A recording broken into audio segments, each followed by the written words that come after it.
سلام عطای. علیکم سلام. بچه مماده؟ علی عطای. بچم کار چطور بود دیروز؟ والله خوب بود دیگه عطای. بد نبود. کجاش لاله رزت کجاش؟ خبر نیم. او بچه بیا چای بخور مکتب برو. این اومدم.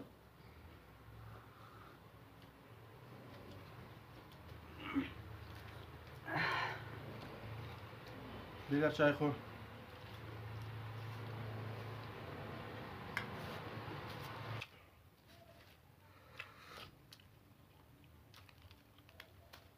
راستی عطای دیروز دو مرتکه دبلی روड ایت جنگ کدری بود ایت بدبختی بود نه که پورا مردما بخیر گرشی جمع شده بخی ما ایران مندادم چی حاله چرا چی شدت؟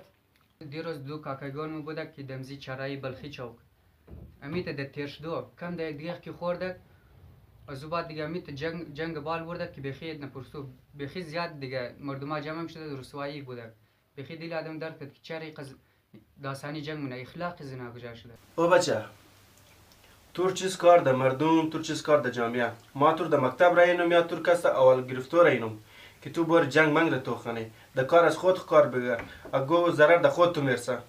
آتا جان اگر مو هر کدام صرف درباره خود سوچ کنی ایت معاشره جامعه و روز در روز طرف بدیهی موره تور چیز کار ده مردم تور چیز کار ده جامعه آتا جان اگر مو سیر کنی هر انسان خود دو رقم زندگی داره یک است انفرادی زندگی دویم است اجتماعی زندگی انفرادی زندگی دبنش ما که انسان خود کوشش میکنه صبح روز خوب کنه همین تک شما میگید فقط د کار بگیرید لیکن اگر مو ایرم سوچ کنی دبله اجتماعی زندگی اگر کم کار کنی روز در روز انشالله امی بدبختی امی خامیای معاشره کم خوب میشه و اگر مو تاتبال اگر کم کار نگده ای وجهش هم اینمی است که معاشره مو یادی قصص طرف بدبختی رفته او بچه تو ټیکدار از این مردمی ټیکی از جامعه گرفته تو کی هستی که قصد سوچ که داره فکر که داره آتا جان مصدقه تو شنم ما یک نوجوان قوم هستم و امیتا یک قوم موگه که باید نوجوانی قوم فکر کنه و برای بهتری معاشره کار کنه و اگر ما میخوایم صبح روزیم خوب شونه کامیاب شونه بس باید معاشرمون کامیاب باشه بچه هم دیگهش خبر نیم ای که تو ایتا فکر مونه که جامعه را سون طرف بهتری ببری کاش که پورا جوانا هم فکر کنه